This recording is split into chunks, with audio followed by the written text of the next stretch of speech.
안녕하십니까. 황태순TV의 황태순입니다. 오늘 2020년 4월 11일 토요일입니다.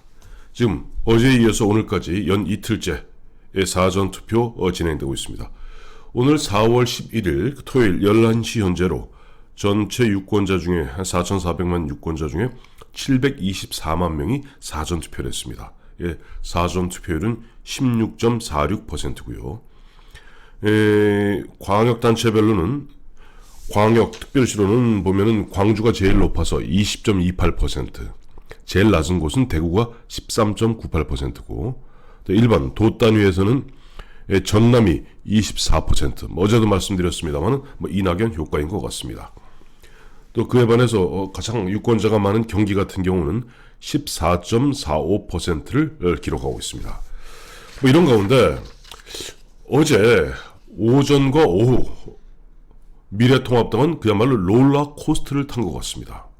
정말 보는 사람들로 하여금 이 사람들 왜 이러나, 좀 아리송한다, 이게 왜 이러지 하는 그런 느낌을 주는 일이 어제 있었습니다.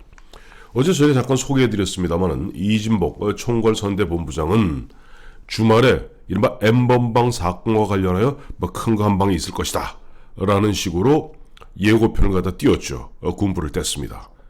그런데 어제 저녁 때 이제 집에 가고 있는데 보니까 우연히 쭉 스마트폰으로 검색하다 보니까 미래통합당 선거대책위원회 대변인 정원석 대변인은 N번방 연루설 이낙연 아들은 아니다. 이게 웬 뜬금없는 얘기. 사실 N번방 연루설 돼갖고 현재 이 여권에, 그러니까 정부나 여당이나 민주당 관련해서 몇몇 사람들이, 그것은 사실은 보면 초기에 4월 6일이죠. 보면 김어준이 바람을 잡았고, 그 다음날 4월 7일 이해찬이 바람을 잡으면서 어제도 저와 김영광 실장이 이제 분석해드린 대로 이 사람들이 뭔가 보면은 뭔가 캥기는 게 있으니까 예방 주사를 놓는 차원에서, 또는 미리 방파제를 쌓는 차원에서 이렇게 뭔가 너스레를 떠는 것이 아닌가라는 그 말씀을 드렸습니다만은, 한 번 더 보면 공개적으로 공식적으로 어디에도 이낙연이라는 이름이 나온 적이 없습니다. 그런데 뜬금없이 정원석 미래통합당 선대위 대변인이 N번방 연루설 이낙연 아들은 아니다. 자, 이 대목에서 저는 헷갈리기 시작한 거예요. 아니, 누가 이낙연 아들이 있었냐고 물어봤냐고. 누가 이낙연이란 사람, 이낙연 이름이 물론 기자들 사이에서 내지는 흔한 얘기로 찌라시 사이에서 이낙연 아들이 어쩌고 저쩌고 얘기 없었던 건 아닙니다. 왜냐하니까 우리 애청자 여러분 기억하시겠습니다만 이낙연 씨 아들이 이 선거 초기 한 달 반 여전이죠. 근데 코로나가 한참 창궐하고 있을 때, 그 당시 의사들 세 사람이 나와서 그야말로 좀 가볍게 대화하는 그 토크에서 코로나는 코로나 온다. 그래서 국민들로 하여금 분노를 갖다 일으키게 한 적이 있습니다. 좀 가볍죠. 부산 의전원 나왔다 그러는데, 이낙연 씨 아들이 그런 어떤 것들이 있다 보니까 혹시라도 하는 그런 의혹들이 무럭무럭 싹텄던 것 또한 사실입니다. 그런데 어쨌든 그렇다고 무슨 예를 들어서 지금 미래통합당이나 야당 쪽에서 예를 들어서 이렇게 표현하죠. 보통 정치권 문법으로는 여권의 유력한 차기 대선 주자 가족이 연루되어 있다는 말이 있는데 어떻게 된 것이냐 밝혀라 라고 이런 말이 나왔다면은 저는 미래통합당 정원석 선대위 대변인이 N번방 연루설 이낙연 아들은 아니다 라고 얘기하는 것이 이해가 갈 수 있어요. 그런데 누가 이낙연 아들이라고 한 번도 거론한 적이 없는데 뜬금없이 4월 10일 저녁에 선대위 대변인이 나와서, 미래통합당 선대위 대변인이 나와서 N번방 연루설 이낙연 아들 아니다 하는 순간 저는 이런 생각이 들었습니다. 예를 들어서 멀리 볼 거 없습니다. 18년 전이죠. 2002년. 그 당시 DJ 정권 5년 차에 치러진 대선에서 집권당이던 새천년 민주당은 노무현 후보가 결정되었습니다마는 노무현 후보가 계속되는 말실수와 그해 6월에 있었던 지방선거 참패, 이 결과로 지위가 굉장히 흔들리게 됩니다. 거기에다 정몽준 의원이 무소속 출마를 갖다 시사하면서 완전히 노무현 후보는 추락해서 인기가 4위. 그러다 보니까 자연스럽게 당시 한나라당 이회창 총재는 이제 대선이 바로 눈앞에, 대권 승리가 바로 눈앞에 있는 상태였습니다. 그때 어떤 일이 있었습니까? 애청자 여러분, 18년 전 일입니다. 그리 오래된 일이 아닙니다. 바로 김대엽 사건이 있었습니다. 천하에 있지도 않은 사실을 갖고 협잡을 하고 사기를 치고, 거기에 보면은 김대엽 뒤에는 청와대 당시 고위 비서관, 여권의 아주 중요한, 지금도 출마해 있는 그 의원 등등이 관여된 가운데 새빨간 거짓말로서 그 당시 한인호 교사한테 뭐 돈을 받았다. 김대엽이 브로커잖아요. 사기꾼이잖아요. 물론 노무현 정권 출범하자마자 김대엽, 거기 관련되어 있던 김한정, 또 거기 관련되어 있던 서른 다 사면복권 받았습니다. 그 모략, 김대엽의 모략 한 방에 가뜩이나 97년 대선 때도 이회창 후보 아들들 문제 같고 많은 소가리를 했던 그 입장에서는 등을 돌려버리고 만 겁니다. 물론 이회창 후보의 패배는 뭐 그것만 원인은 아니었겠죠.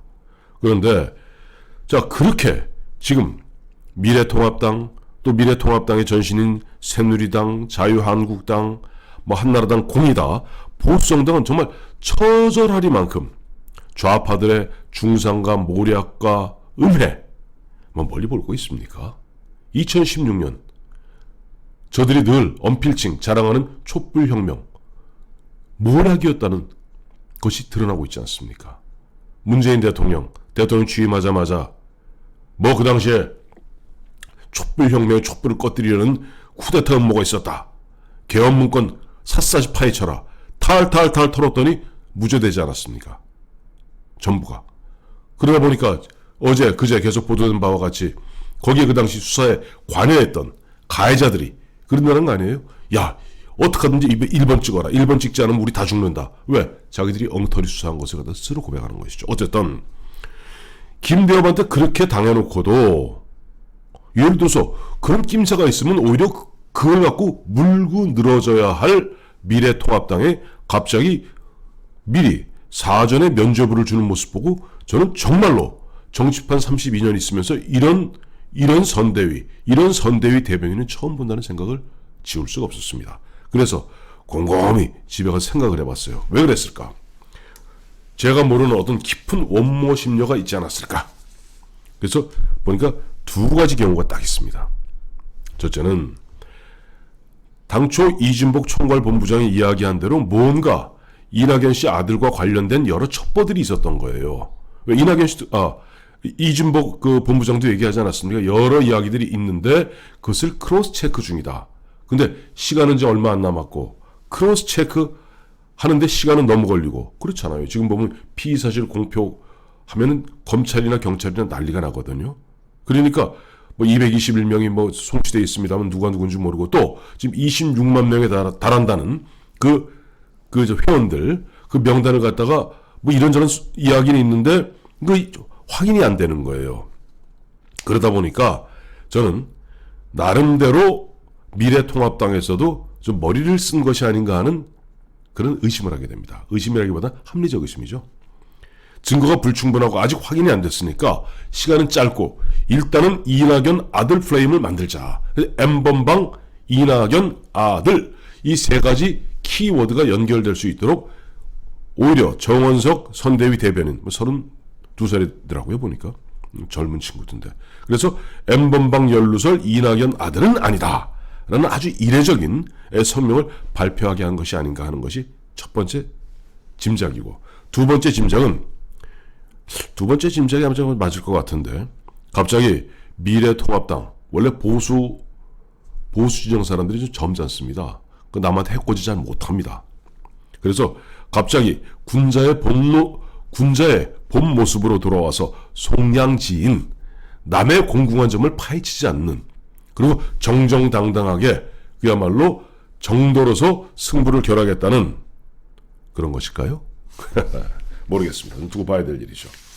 어쨌든 그런 가운데 오늘 오전 4월 11일 오늘 오전에 김종인 선대위 총괄위원장, 이 김종인 위원장은 대기 평창동이니까 종로 지역 구민입니다. 그러니까 아마 아침에 나가면서 황교안 후보 사무실을 들렀던 것이고, 거기에서 오랜만에 황교안 후보와 김종인, 그러니까 황교안 대표죠. 황교안 대표와 김종인 선대위원장이 좀 이야기를 갖다 나눴는데, 김종인 위원장이 황교안 대표에게 보면 앞으로 뭐 N번방인이 뭐냐는 그런 쓸데없는 말 나오지 않도록 좀 주변을 단단히 단속하시오 라고 황교안 대표한테 일종의 선대위원장으로서 충고라면 충고랄까 경고라면 경고랄까 했다는 거예요. 왜냐니까 김종인 위원장 그래도 어젠가요? 보니까 그 얘기 하셨더군요. 정말 최근에 보니까 선거는 뜻대로 잘 안 이루어지지, 거기다 계속되는 막말 프레임에 말리지. 막말도 있습니다만은 더 문제는 지금 완벽하게 권력이 장악하고 있는 언론 등에서 하루 종일 막말 프레임을 거는 거예요. 예를 들어서 뭐 김대호 후보라든가 차명진 후보라든가 이야기 나오면은 그거 갖고 굉장히 흔히 하는 얘기로 이제 악마의 편집이라고 그러거든요. 그 저간의 흐름을 얘기하지 않고 딱 잘라서 그것만 계속 집요하게 YTN이다, 연합뉴스TV다, 또 JTBC다, KBS다, SBS다, MBC다. 계속 하루 종일 돌리면 사람들이 세뇌가 됩니다. 그러니까 막말보다 더 무서운 게 막말 프레임이고, 막말 프레임을 통한 세뇌거든요. 근데 지금 언론은 완벽하게 장악당했으니까 그나마 뭐 TV조선 채널A 조금 숨쉬고 있고 유튜브 조금 숨쉬고 있는 이 정도인데, 여기에서 한마디 숨이라도 잘못 쉬면은 또 이 친구들은 막말 프레임을 거니 김종인 위원장 입장에서는 황교안 대표에게, 황 대표 당신 선거 경험이 일천하지 않소. 내가 선거를 그렇게 많이 치러보고 큰 거 치러보니까 이럴 때는 이진복 본부장한테 그냥 입 꼭 다물고 있으라 하시오. 그것이 차라리 남는 장사요 라고 어드바이스 했다는데, 그래도 우리에게는 천군만마가 있습니다. 누군가요? 이재명 경기지사입니다. 왜 이재명이 천군만마냐고요? 이재명은 아마 흔한 얘기로 문파라고 그러죠. 그 다음에 문재인 대통령 팬덤들이 가장 싫어하는 사람이 이재명 경기지사입니다. 이재명 경기지사는 아시겠습니다만 예전에 2007년 당시 대선 때 정동영 후보에 특보했어요. 그리고 이분은 정동영 후보 특보했고, 정동영 후보는 그때 노무현 대통령과 이른바 철저한 어떤 차별화를 했기 때문에 친노 친문들은 정동영 함 이를 부르륵 합니다. 거기다 뭐 이재명 후보 같은 경우는 원래 뭐 태어난 지역이 저쪽 경상북도 안동이다 보니까 호남을 중심으로 한 이른바 문파, 친노, 친문의 어떤 그런 정서하고는 굉장히 궤를 달리하고 있어요. 그러다 보니까 뭐 기억하시겠습니다만은 2018년이던가요? 그때 이재명 완전히 골로 보내려고 그랬을 때 이재명이 문재인 대통령 아들 문준용을 콱 물고 들어가면서 가까스로 그 당시에 칼날은 피했습니다만은 여전히 지금 이재명 지사 또한 영 보면 친노 친문에서 떨떠름한 거예요. 그래서 얘기했죠. 어젯밤에 페이스북을 통해서 야 N번방 나오는 거 무슨 소리냐, 다 깔아. 검찰 경찰 뭐 이런저런 핑계 대지 말고 N번방 관련되어 있는 그 사람들은 이거는 인간이기를 포기한 그런 범죄자들 갖다가 비유하고 옹호할 까닭이 없다. 다 깔아. 그러니까 모르겠어요. 지금 미래통합당에서 공식적으로 어제 선대위 대변인을 통해서 N번방 연루설 이낙연 아들은 아니다 라고 얘기했으니 이낙연 후보의 아들은 아니겠죠. 그러나 그런 것이 아니라면 왜 이낙연 아들은 아니라고 생각합니다.